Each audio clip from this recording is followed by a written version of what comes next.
Do it. You never know, Trixie. You can stay if you're not going to be a butt. Or are you going to be a butt? He's going to be a butt, but we'll see. We'll see how much of a butt. Hello, welcome to the Real Horror Show podcast. I am your host, Samantha. Oh yeah, excuse me. Welcome to the Real Horror Show podcast, where we review horror movies from Netflix, Hulu, Shudder, and everything in between. I am your host, Sam Odie. And I'm your co-host, Stormy Skies. Trixie. Welcome to our podcast. Welcome to our podcast. Today we'll be reviewing Spiral, from the Book of Saw, which is a 2021 American horror film directed by Darren Lynn Bousmann, back for the first time since the fourth movie, which was a pile of garbage. He felt bad. He was like, I gotta go again. And written by Josh Stolberg and Peter Goldfinger. It is a standalone sequel and the 9th installment of the film franchise. It stars Chris Rock, Max Minghella, Marisol Nichols, and Samuel L. Jackson. And follows police efforts to stop a Jigsaw copycat killer. The original creators of this series, James Wan and Lee Winnell, as well as Rock and series veteran Kevin Greutert, serve as executive producers. Talks of another Saw installment began after the release of Jigsaw in 2017, with Chris Rock wanting to branch out into the horror genre. The project was officially announced in May 2019, with Rock polishing a script by Stolberg and Goldfinger. The rest of the cast joined in July, with filming taking place in Toronto through that month and August. Originally scheduled to be released in May 2020, Spiral was delayed due to the COVID-19 pandemic and was theatrically released in the US on May 14th, 2021. The film grossed a total of $40.6 million against a budget of $20 million, becoming the lowest grossing installment in the franchise, and received mixed reviews from critics. In 2023, it was followed by the 10th installment, Saw 10, a direct sequel to Saw and a prequel to Saw 2. And this is how we like to break it down. First, we discuss the characters and acting, take a drink of water. Then we move on to story and writing, followed by production. And then we like to discuss the real horrors this movie addresses. Sometimes they're serious, and sometimes we like to have a little bit of goofy fun. That being said, we are a horror movie podcast, so here is a general trigger warning. We talk about death, blood, guts, and other unsavory topics that might not be suitable for everyone, although we try to do so sensitively. Listeners' discretion is advised. Movies are then rated on a scale of, what the fuck did we just watch? No redeeming which means there are no redeeming qualities to be found. Meh, it's just okay. And ah yeah, that fucked me up, which is what all horror should strive to be. Yeah. So, let's get started. So, I like Spiral. I liked it a lot. Did you like it? That's a good movie, man. I'm glad Bousmann redeemed himself after the travesty that was Saw 4. Saw 4. Let me remind myself. That was the one with the really messy timeline with not, was it Trap or is Trap Danny Glover? Tap Danny Glover. It was Rig is his name. Okay, Rig. Another double letter last name. But yeah, that was his thing. Something I've noticed, but I'm just not going to acknowledge on the podcast. Saw protagonists have really fucking dumb names. I know, they do. Except for Mark Hoffman, that's very generic. Jill Tuck, generic. But then you have Shank and Zeke and Tap and Rig and Zep. What's all the double letters, man? Just very weird names. Yeah. Eric Matthews. I thought this was a much better comeback to the Saw franchise than Saw 8, Jigsaw. Yeah. Oh God. Yeah. And we'll talk about more why I feel that way in the production notes, but just disconnecting it so much from Tobin Bell, I think really helped, because with Saw with Jigsaw, he's dead. It's been 14 years. He's dead, but they still try and do this trap of, oh, is he alive? Right, yeah. Which is all kind of moot, just to justify bringing him back in some way. And Tobin Bell's always going to be connected to the Saw franchise. This is kind of his baby, even though he was hired to lay on a floor for 3 days in 2003, 2004. Yeah. He loves his character, but Spiral proves you can do a Saw movie without Tobin Bell coming back to actually be John Kramer. Yeah. And John Kramer's like in this movie. There's pictures of him. His Yeah. spirit is all around us. And they talk about him a bunch, it's pretty cool. Yeah. So it was just a good way to revisit the franchise and the possibility of moving past John Kramer. 1 second, she's choosing to be a butthole. Yeah, no problem. The kitten is. I have returned. Okay, cool. We have a bag of clothes that need to go to Goodwill, and she was starting to claw it. Oh, yep. They love a bag. Trixie! Can you hear that? No, just nope. Okay, she's scratching at the door. So. Oh, okay, I can't hear And also it. throwing herself at the door. Oh. See, she can be in here, she's not a butt. Yeah. But she's choosing to be a butt. When she's just laying here and perfect, she's fine. But she's feeling playful right now. She just woke up from a nap. Yep. Of course. Yep. So that's why I sound a little tired, as I was resting my eyes. But then right before my alarm went off, she came and laid with me. And you know how it goes. Yep, and you're right. Just like, I'll lay here for longer than baby. Yeah. Yeah. All right. So, yeah, so no Tobin Bell, but his spirit is like all over this. Yeah.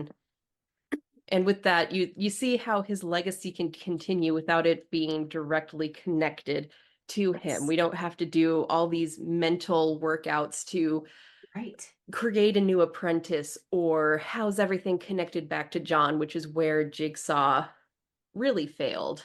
Yeah. For me.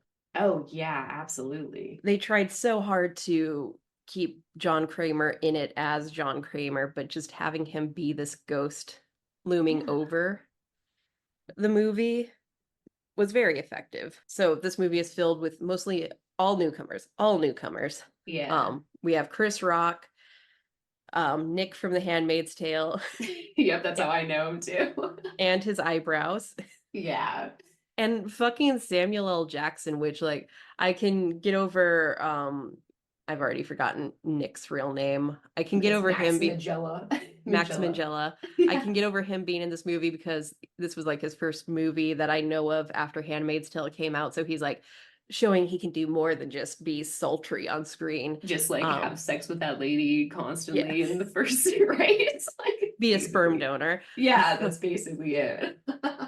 And then Chris Rock, I can see doing horror just because I think we talked about it on another podcast in the retrospective is comedians like doing drama, like doing horror.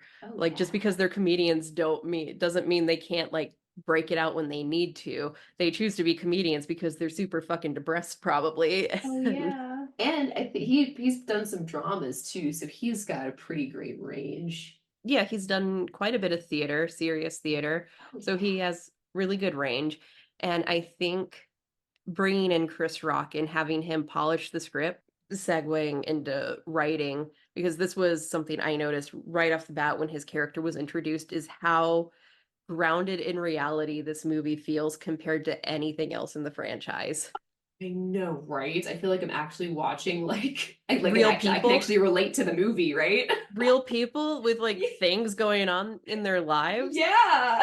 And it was something so fucking simple too that made me realize how like not in the real world the rest of the Saw movies were. And it was Chris Rock's character talking about Forrest Gump.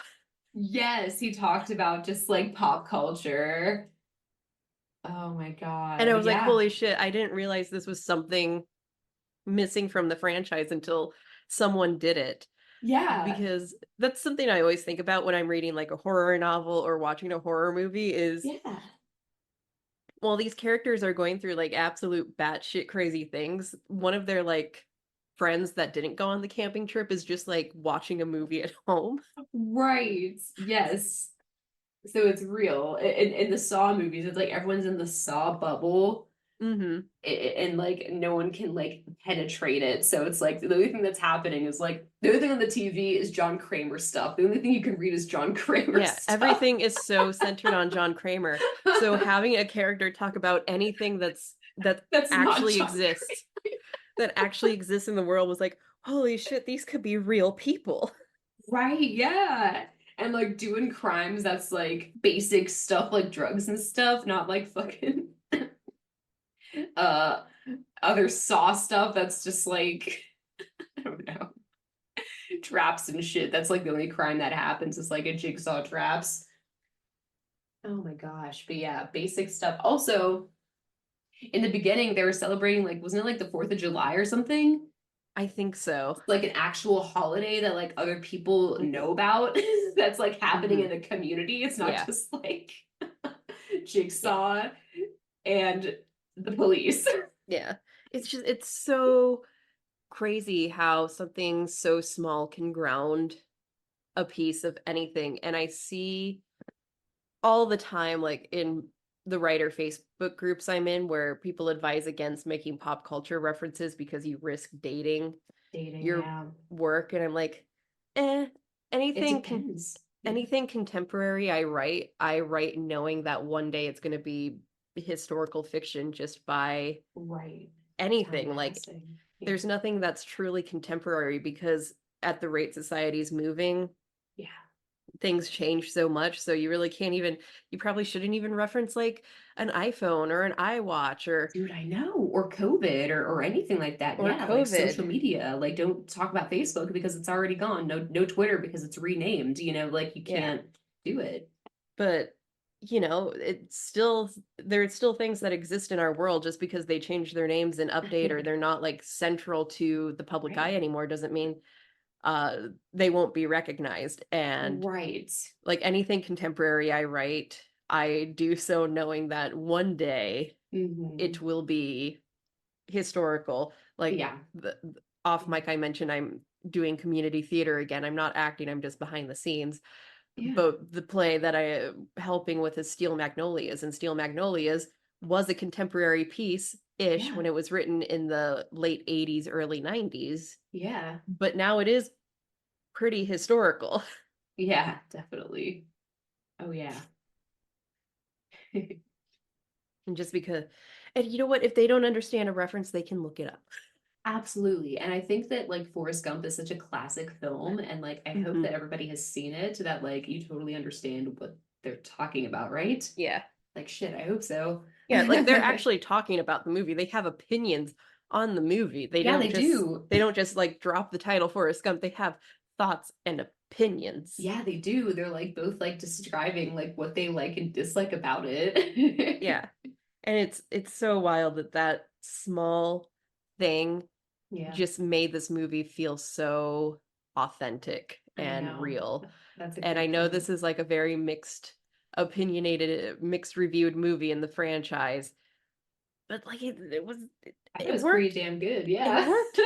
I know. Like going back to the fact that it's the lowest grossing movie in the franchise, Yeah. I'm not going to hold it against the movie itself because it came out pretty early in the reopening phase, Yeah. May 14th, 2021. Like, Yeah, dude, no one was gonna go.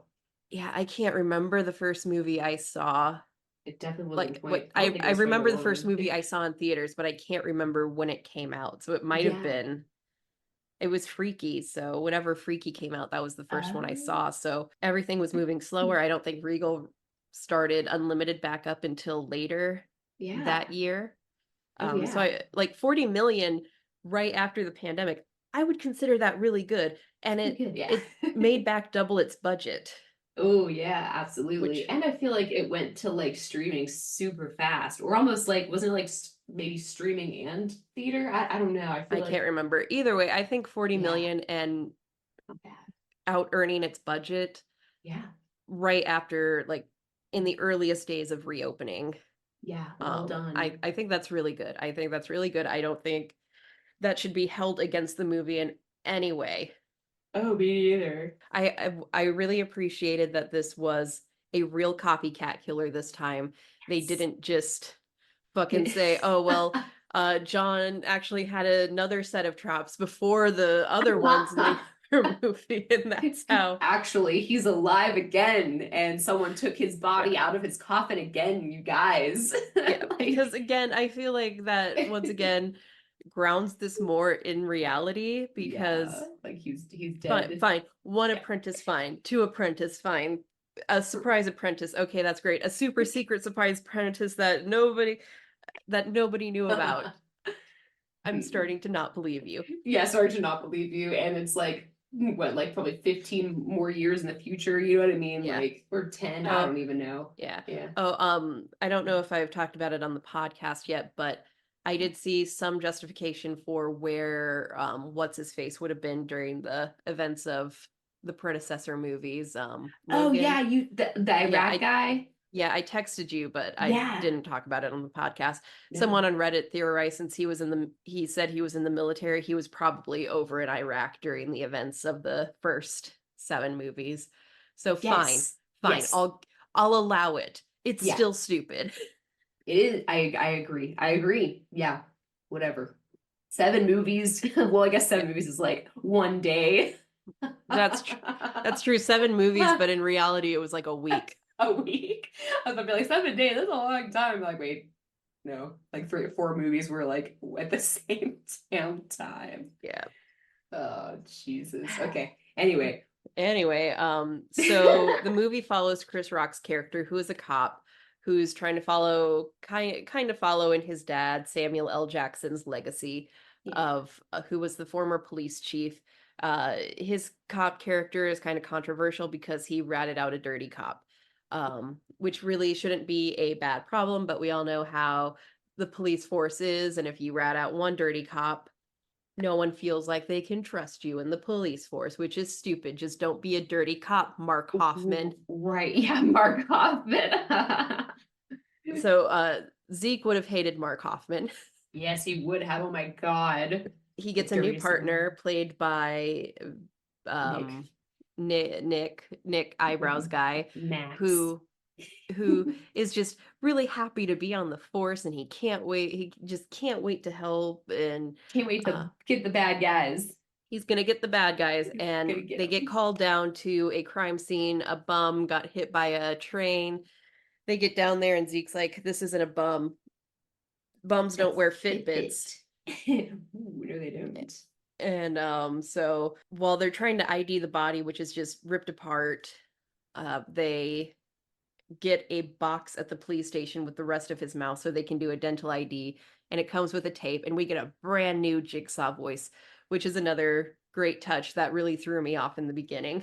Yeah, how about that? It's not John Kramer It's not anymore. John Kramer. And it's And not dude trying to sound like John Kramer. yeah. Yeah, it's a It's real just copycat killer, which is probably the most likely thing that would happen in this situation instead of John Kramer having 15 apprentices he and was like a training. thousand tapes that are pre-made. Yeah, like how convenient is it that John Kramer found 10 people who weren't grossed out by what he was doing? Right. In like the same town. Yeah. Or, once he revealed himself to them after letting them out of their traps, they didn't immediately go to the police. Yeah, or like run away. They're like, you know what? I will join you. And it's like, excellent. Usually most do. Yeah. It's like, Uh, okay. Everyone's fucked so, up. yeah. So the tape ends with a spiral, and Chris Rock recognizes the building that the spiral is on. And my question, even though we've watched eight of these movies, is what is the spiral super important to Jigsaw? Like, I think I'm not really sure, but I'm guessing that like with his legacy, the Billy puppet that was always that, at like the scenes have like the spiral cheeks and that that's one right. I was trap. trying. I knew it had Yeah. something to do with the puppet, but I couldn't like envision the puppet in my head. So I forgot what the. I could have just Googled it, but I didn't. Yeah, and I think Okay, Max yeah, at yeah. the end of the movie like talks about the spiral and why it was significant to John Kramer, and I think he like quotes John Kramer, so we get a little bit Okay. of that later. Yeah, Yeah. Okay. Okay. So he did the that's swirl. I get it now. I knew it had something to do with the puppet probably, but I didn't Google it. It's okay. um Just the swirly so whirly. they connect the spiral back to Jigsaw and they're like, "Oh shit, a fucking Jigsaw copycat. This is going to Nuts. be a pain in the ass." Yeah. And Chris Rock goes home after they figure out the body is one of their colleagues. And Yeah. It's like his buddy. yeah, it's his buddy.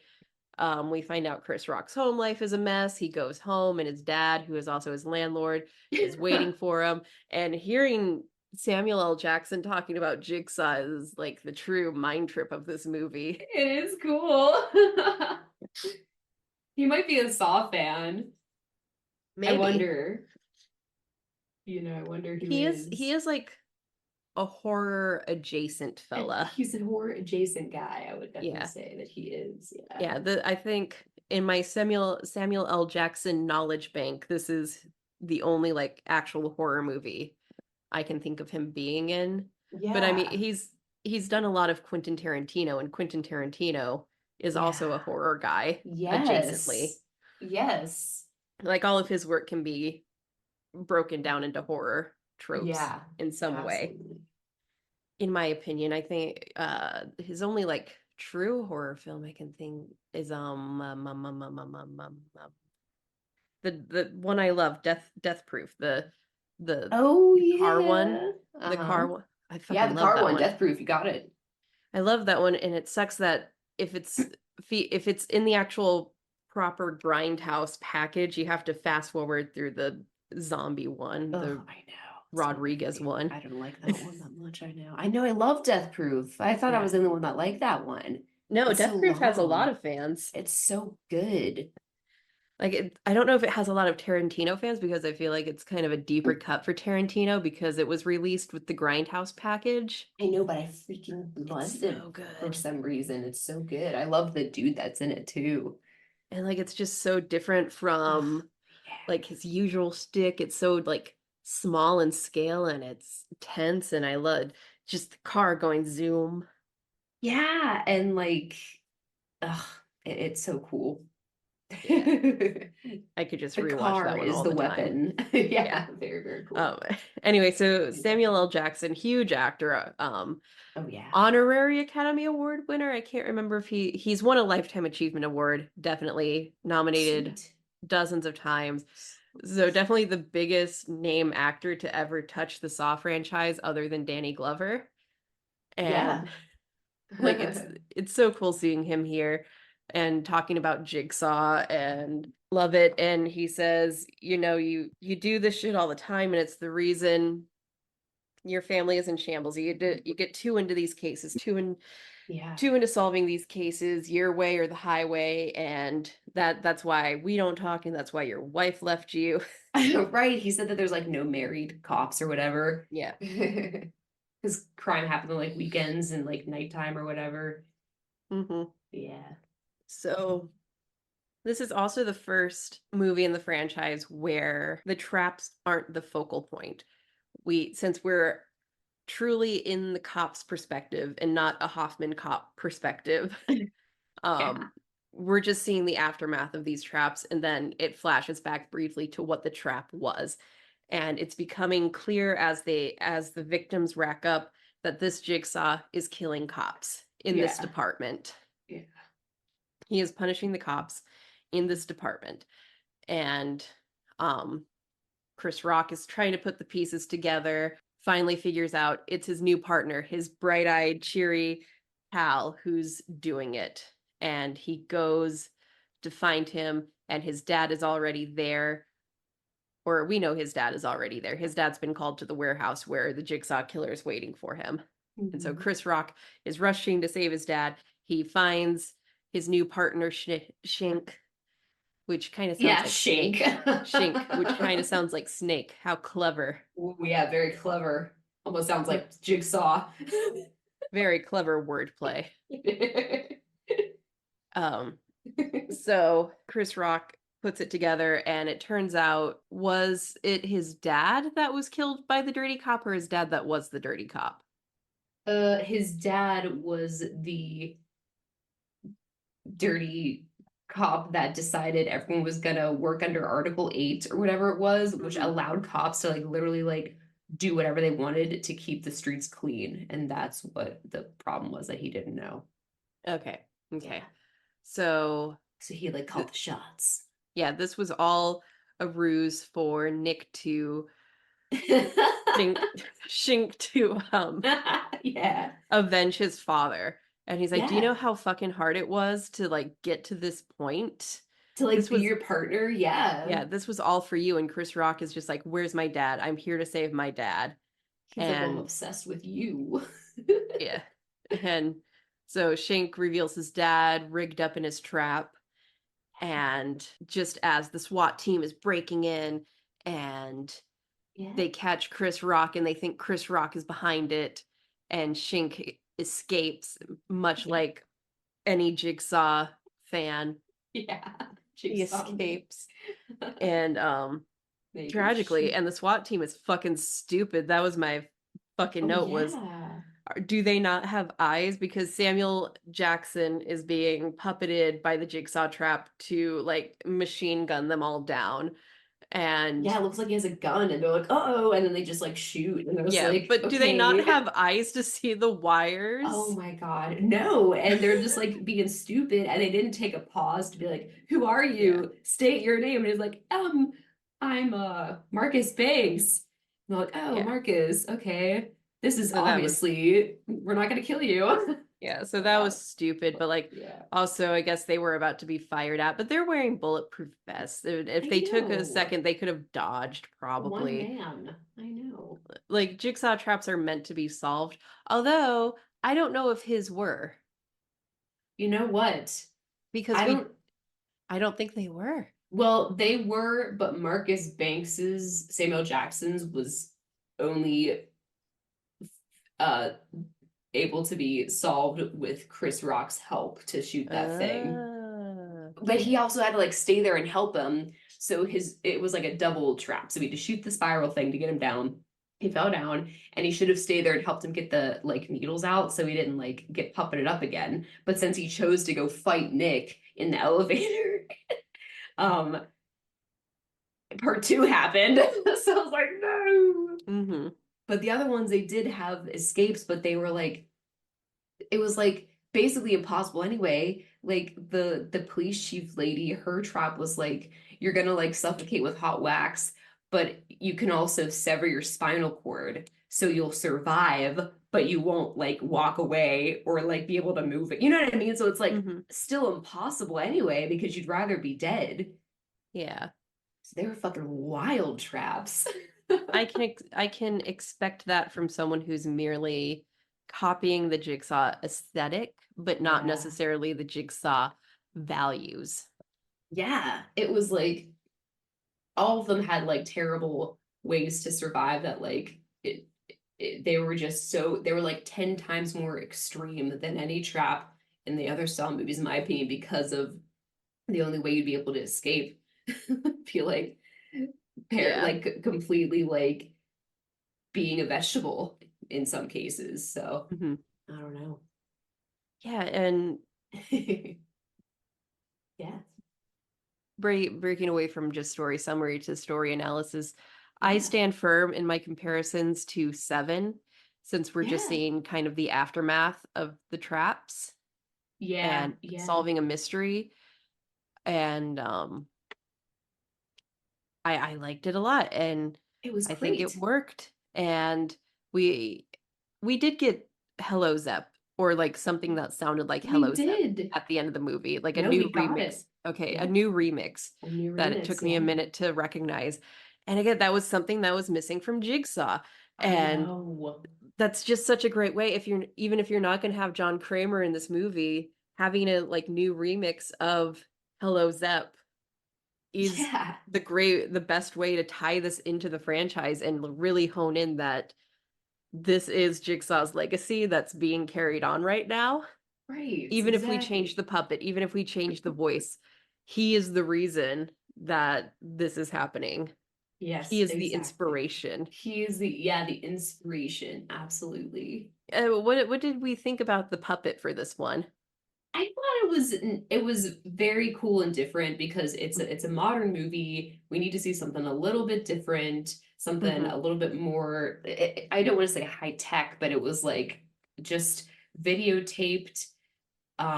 And it did still have the pig mask, but it was Yeah. just a different. I don't know. I liked it. I didn't dislike it. Yeah, I like What do so you the think? Billy puppet Yeah. felt like something from John's childhood. Yeah.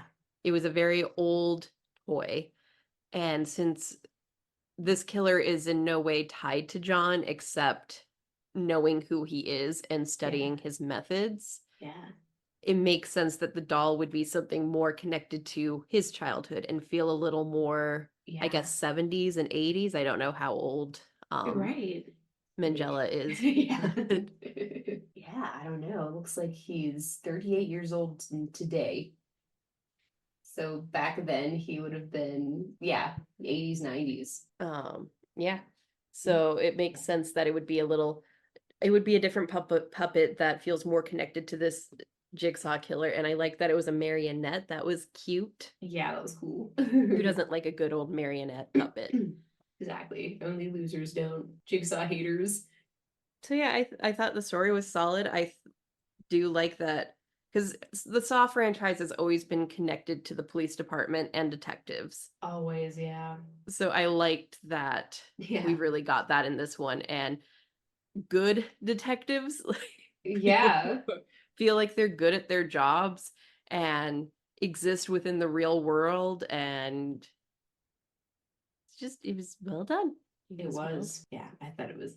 When the first time I saw it, I was like, "Wow, this is like really pretty good." I wasn't sure what to expect, and it was Yeah, just so refreshing, but exciting, of course. Still, exactly. I guess Darren moving on Lynn. into production. If it Yeah. seems like I'm rushing through this, blame Stormy. She has COVID, and I don't want to tucker Oh, her out too much. no, thank you. I appreciate that. Yeah. Yeah. Okay, so production is where I took most of my notes while I was watching instead of movie notes. Okay, sweet. So first of all, this movie is super nice to look at. There's a huge departure from the green hue that Saw Ugh, directors fucking love using. I The warm know. tones really highlight that there's a heat wave happening at the time of this movie, Yeah. and it just it was so nice not seeing the green and blue hues that we're used to with the Saw franchise. It was refreshing, It was. and I feel like those hues kind of date the older movies in a Yeah, way, I and this kind of agree. brought it more into the presence. Yeah, definitely. The Present. present. Oh yeah. The Sad gore looked presence. really good. The what? The gore looked really good. Yeah, yeah. Oh my The God. How the about that? body It was like parts, unbelievable. it looked super good, Jeez. super expensive. I know. I was like, oh my God. Darren Lynn Bousmann returned. Oh, thank So goodness. He was I great. was surprised to see that it was Bosman when Yeah. I was writing these notes because Saw 4 just didn't look good. It didn't play good. It wasn't very good, but you know, he got to do something super different in this movie. So maybe he was just tired. He had done 3 of the movies at that point. Yeah. So he was Two, probably just three. fucking Yeah. bored. Yeah, exactly. One, two. Yeah. He didn't do one. Well, He did you didn't do Juan one. did one. One did one, and then two, three, and four. Yeah. Two, three, four. You're right. Um so finally getting back to Tobin Bell. Um Yes, this really Tobin. could have gone into casting, but I Yeah. wanted to lead up to it because Yeah, that's okay. there was a lot of discussions about how to do it. Yeah. So bringing Tobin Bell back was highly debated up to the last day before filming started. Oh. However, Bosman was committed to making this a true side story and not just the ninth installment to the franchise. Yeah. He didn't care for the way previous installments were constantly flashing back to John Kramer and felt like it did a disservice to the movies, which I completely agree with. Yeah, I agree too. Oh my God. Like I think what Exhausting. 5 through 7 were probably fine with doing it, but 8 was just a Oh, stretch. It was it it was. was it was milking it at that point. It And was. love seeing Tobin Bell come back. I loved Saw 10, but the man is only getting older. You can't keep flashing back to him. I know, like, geez, give it a rest. I'm only allowing Saw 10 and him being 20 years older than he was when the movies began because he has cancer. So of course he Yes. looks frail. This looks old. Yeah. Yeah. Uh, so Tired. like I love John Kramer, but at some point you just gotta let Tobin Bell have a break. Yeah, just let him have a freaking break. You can only convince me he's younger by putting a backwards cap on him one time. I know, putting like a tracksuit on. Just came from Um, the gym. so at some Please. point they were discussing whether or not they should do an after credit scene, which would have been a flashback to John Kramer giving Shank a Billy doll, What? but that was later scrapped. Oh, I don't good. think it would have made The any sense, hell? and it would have ruined this movie for me. Me too. That doesn't. What does that even mean? Yeah, the scene would have happened after his dad died, and John Kramer just shows up and gives him a Billy doll. I don't know what that would have meant. Maybe they could have made it work by saying, "Hi, Uncle John." Whoa, yeah, like another nephew because he's all his nephews that die in the Yeah. motorcycle He accidents and suddenly shit. has so much family. And then they did consider using Tobin Bell's voice, and Mm, early versions of the script did use the iconic Jigsaw voice, but they feared that it would have muddied the waters and how Spiral connected to the rest of the franchise. Like yeah. that, one of the ideas they had that would have worked possibly was it would have it wouldn't be new recordings of Tobin Bell's voice. They would have taken the archivals of like previous recordings and like spliced them up Yeah. like the copycat killer was splicing him up to say what they wanted him to say. Yeah, yeah. But I Gotcha. think I think they made the right choice, just completely separating it from John Definitely Kramer and agree. letting this be like its own killer that was Yeah. just doing the John Kramer thing. Yeah, definitely. And then another early iteration of the script had Rock's character be related to Danny Glover's David Tapp from the first film. But Mm. Stolberg and Goldfinger opted not to go in this direction because it didn't pass the smell test. I didn't click on the source of that to verify what they meant, but I feel like it's what I talked about. I refer when I make this reference, I always use Men in Black 3. I'm sure there's so many other movies that have done this, and it Yeah. just calls to the lack of diversity in the way we cast movies.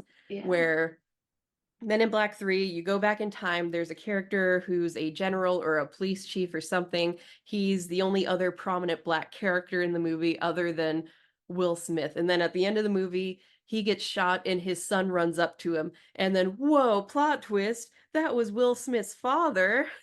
Right, And exactly. You it's can't like just make it's up. fine if that's the twist you want to have. It's just maybe cast more than two black people in prominent roles in your movie. And I feel Exactly. like that was probably the smell test it didn't pass is Yeah, it's like that's some bullshit that like the only two black men are related. yeah. Like in Yeah, the like Saw come on. franchise as it stands, I feel like we only have I can count on one hand the relevant black Dude, characters. like two or three. Well, we have Tap, we Tap have and Rig, then and now we Rig, have Chris Rock Chris and Rock. Samuel L. Jackson. Yeah. And I mean we've had people in traps, but And traps, they yeah. die. They die. They're Yeah, they not die. survivors. There's one black woman who survived. She cut her arm off and she That's true. shows up again. But like that's it. There's no Yeah. other black women. Or they might be dead. Died. So Black men, black women, yeah. I appreciate them not doing that, although it would have been kind of fun to see some connection back to Tap because Tap Yeah. just Poor man. even in the first movie, you have Danny Glover I know. and he's so underutilized. I know. It's a very tragic character as well, and he dies in the Yeah. first one. Unbelievable. But I agree. I don't think it would have been the right call to It's too have it be many. Tap. I know. But I mean, you could have made it work. It just wouldn't. Yeah. It would be too on the nose, right? Like, Yeah. and it Yeah. helps make this a fully separate movie that they can go. It's a new way to expand the Saw lore because um Shank gets away at the end, Yeah. and it can continue if they decide to go this way. And Yeah. I'm worried that they're going to use the low box office to not continue this segment of the franchise, Yeah. which is stupid because, like I said, it made double back its budget during the early days of reopening, I know. which I think that's impressive. Um, and Yeah, I horror do was doing too. really well as we reopened. Like, horror movies were the ones Yeah. that were getting their budget back. I know, And right? you know, also why it got its budget back, and I'm tired of hearing big budget movies bitch about not making their budget back, is Yeah. it only had a $20 million budget. Yeah. Why does the new Ryan Reynolds children's movie need a $120 million budget? Because they Jesus. won't cast voice actors. They need to get A-list actors to Oh voice all my these animated God. characters. Stupid. You Children, can't even tell. you can't tell. And children do not care They don't about care. A-list actors. They No, but just want to feel wonder for 2 hours. I know, right? It's that. Oh my I gosh. wanted this. We're not an animated movie podcast, but I did watch a good Lindsay Ellis essay video about this direction that animated movies have taken with casting A-list actors instead of voice actors Yeah. for these roles. And it really started with Robin Williams doing the genie in Aladdin, Mm-hmm. and that just kind of started the whole trajectory of casting Ah, A-list actors. But kids that don't give a makes shit. they Kids don't give a don't give a shit. shit. They don't know who that is until they're Yeah. older. Just write a good movie and Yeah. don't spend $120 million because movies are expensive and we can't keep going to blockbusters every single weekend. I know, right? I fucking love the movies, but this year I feel it's just been a slow year for movies that have interested me, Yeah. and I haven't been going as much as I did last year because last Yeah. year had a shit ton of movies I wanted to see, but this year it's just been slow. Yeah. A lot of them are coming out in July. Long Legs, Mhm. Twisters, Yeah, all July. um, Okay, cool, cool. um, Uh, Deadpool versus Wolverine. That's 3. That's my unlimited back to me. yeah, here you go. It's funny. Florida is summer like all year Yeah. almost. Put Very on your hot. sunscreen, everybody. Yes, Sunburn's the guys. real horror show. Yeah, it is. And so is skin cancer. Oh God. But yeah, those were Yeah, my production notes. cool. So it was like a very debated topic whether or Yeah. not to bring back John Kramer. And I think for this movie they made the right call. Yeah. Like I get that John Kramer and Tobin Bell are so important to the Saw franchise, but in reality, if they want to continue milking this franchise for all that it's worth, they have to step back from John Kramer and finding Yeah. ways to bring Tobin Bell back on screen, Yeah, because exactly. he's only getting older. He was 60 when this franchise started. He was 80 in Saw 10, and he's not going to be around forever to continue bringing back, to continue getting the fan base hyped. So you need Right. to find a way to spiritually connect him to these movies without needing to actually have him physically or vocally be there. Yeah. And Spiral shows that you can do this. And I like the idea of doing movies that are more from the quote unquote book of Saw Yeah. versus Saw movies. Saw. Yeah. Because like that intrigued me so much more than Jigsaw ever intrigued me. Absolutely. Is you see this trailer that has kind of Seven vibes, and then they're suddenly talking about Jigsaw, and the title card comes up and it's Spiral from the Book of Saw, and I'm And like, you're like, ooh, ooh. what does that mean? And then you're like, immediately. And if you're a Saw fan, you're like, ah, damn, I gotta see it no matter what. Yeah. Um, absolutely. There's another point I wanted to make that I just like stumbled upon as we were talking regarding production. And it says that there's this like bloody disgusting article that says Darren Bousmann explains the gruesome torture scene that was cut out of Spiral. Ooh. So apparently there's a trap. It says there was a trap that he said we cut an entire scene out, an entire trap scene, which was a huge kind of bummer for me. We were having huge problems with the MPA this time, and I'm not even sure why, because I don't think in any respect this is the most violent Saw film, but I think it may be the most widely accessible Saw film in the way you have two huge superstars bringing a whole different side of audiences. And I think the MPA was really, so MPA, that's like the um Sam, that's the like The movie rating rating people, people. Yeah. the rating people. So it says it's rated R, but there was one that was too much even for the series, known for brutal dismemberment. I wonder if we could like, I wonder if that doesn't exist anymore online, dude. I Love to didn't see see like a it. director's cut when I Yeah. was looking for this movie. It took place in the third act. I won't say who it was, but another character dies. And it was by far the most gruesome, 100%. It was also the most mean-spirited, where like the Ooh. movie can completely exist without this scene. And we ended up losing it in the end. I would say the last week before we locked the edit. I'm happy for the actor because he now survived. I wonder who it was gonna be. A man. Now he I can come wonder. back if there's another one. Hmm. I hope they do more movies like Spiral in the franchise, because this movie is also enjoyable, I think, for people who haven't seen the other 8 Saw movies, Yeah, for sure. because John Kramer is just a ghost. He's just a ghost. But he's still out there as as a major inspiration for like other people who are just like want to murder people or like sick or insane, crazy, you know. So he's kind of like a modern time, like infamous murderer, you Yeah. know? And like you didn't need to understand 300 apprentices and their relationships to John Kramer. Like it felt Yeah. like a solid standalone that still tied into the franchise. Yeah, absolutely. So I'll give it yeah, that fucked me up, because I Yeah. hope they continue this with this like idea of the Book of Saw. I think it's really fun. I think it's interesting. Yeah. It gives them a chance to do more within the Saw universe than just the same week over and over again. I know. The same hours of the same day overlapping in different locations. Like, come on, I mean, please. and consider this, we could even do Yeah. Jeff from the Book Jeff, of Saw. the Book of Saw. And that would be like not it wouldn't be called Spiral, it would be called like a midlife crisis. Jeff. Oh I'm God. sad I'm from the Book sad of and Saw. I hate myself, although I have a check for pretend she's not there. Whatever. Took her 6 movies to get saved by Hoffman.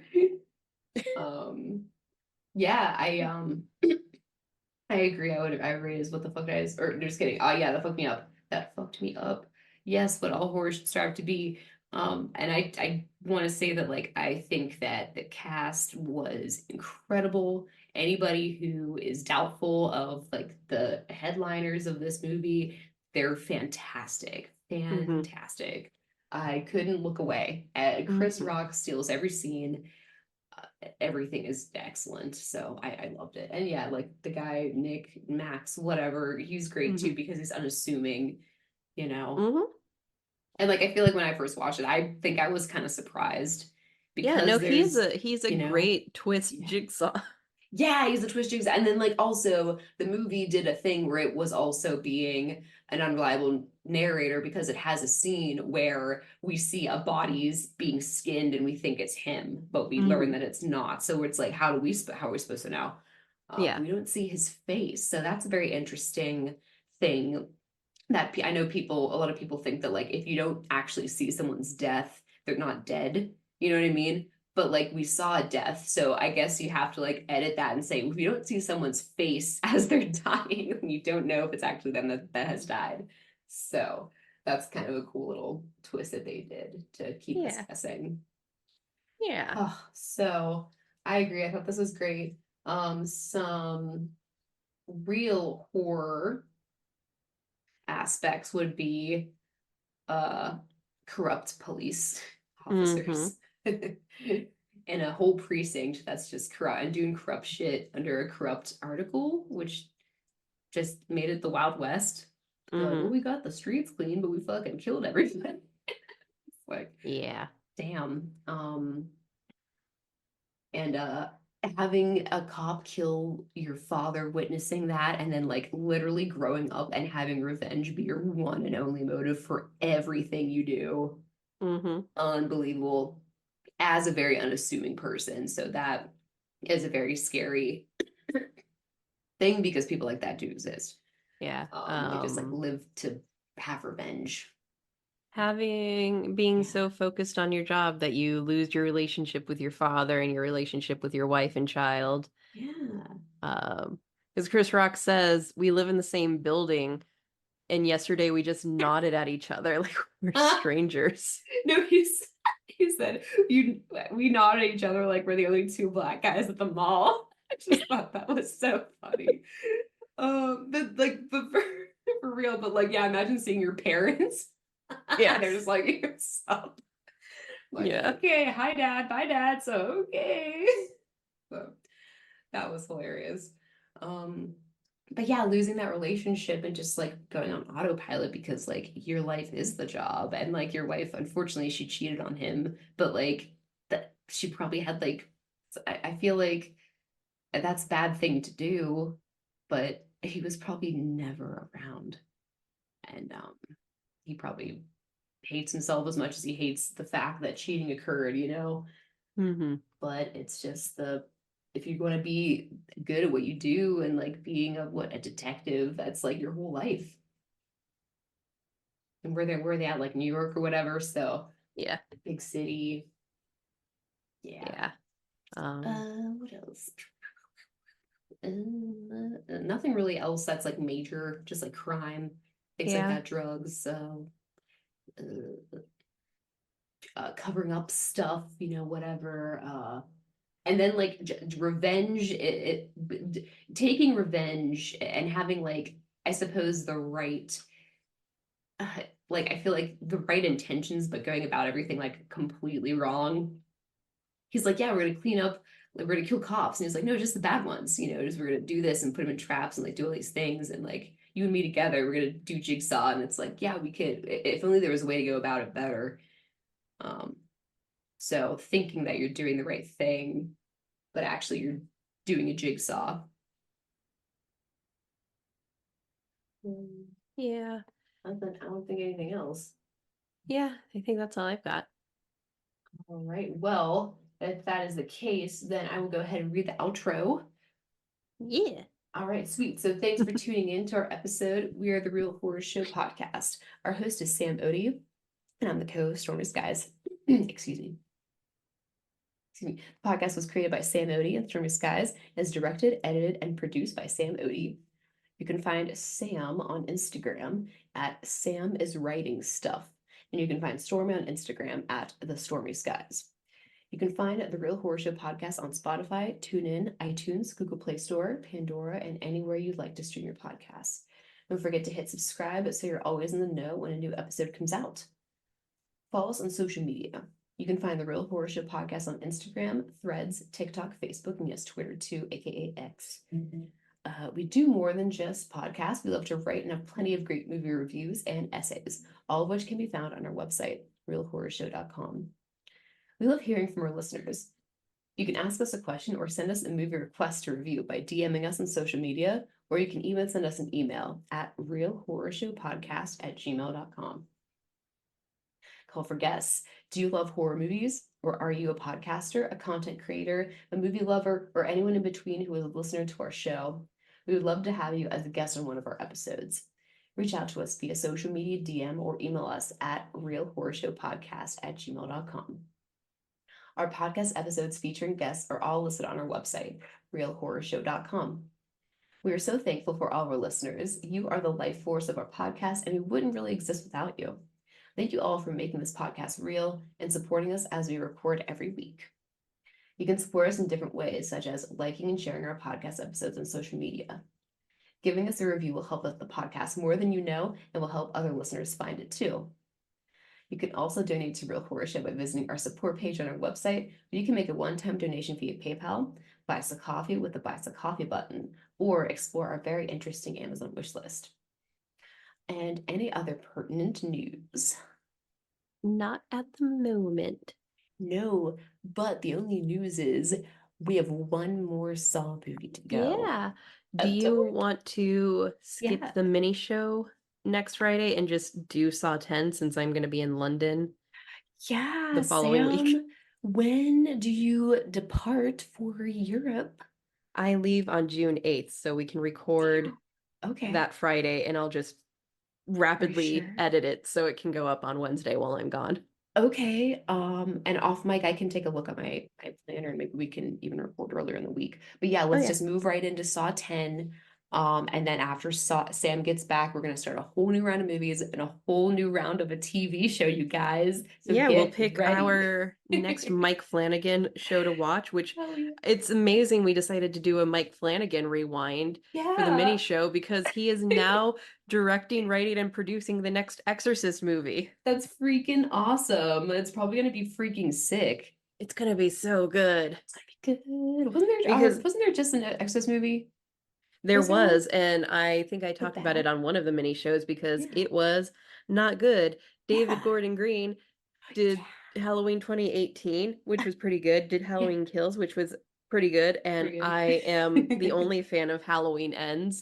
You're But right. maybe David Gordon Green isn't Should very good at directing horror. Maybe he just got lucky with two Halloween movies and yeah. um since Yeah. Exorcist Believer was a critical and box office failure, they're not moving forward with his new trilogy. They Oh, scrapped that and Mike Flanagan is on board and it's really exciting because Mike Flanagan has said the original Exorcist is why he loves horror and got into filmmaking. yeah, So, amazing. Yeah, some he's people just probably shouldn't pivot that hard to The Exorcist, A Green. yeah. So, I think he's going to write an absolutely hauntingly beautiful Oh, Exorcist movie if his Hill House anthology series is it's good. anything to Yeah. his house anthology House. series, Yeah, because his there's two house trilogy, houses. There's manor and house. There's house and then manor and and then House of Usher. mass. I think House of Usher, House of Usher, Usher. Yes, we you're could right. You're probably right. squeeze that into the Hell anthology yeah. series. Damn. Well, we already have to check that off, so I can't forget that we just did that. Yeah. So we already like dipped our toes into the Mike Flanagan rewind. I love that we're Yeah. calling it a rewind. Yeah. um, cool. Well, yeah. So once Sam gets back from her trip, then we will freaking start our summer off right. Yeah. Our outro song is called Creepy Doll by Jonathan Colton, and he can be found at jonathancolton.com. Thank you, fuck off, and have a swell evening. This is Real Horror Show signing off. Bye. Bye bye. And there's a creepy doll that always follows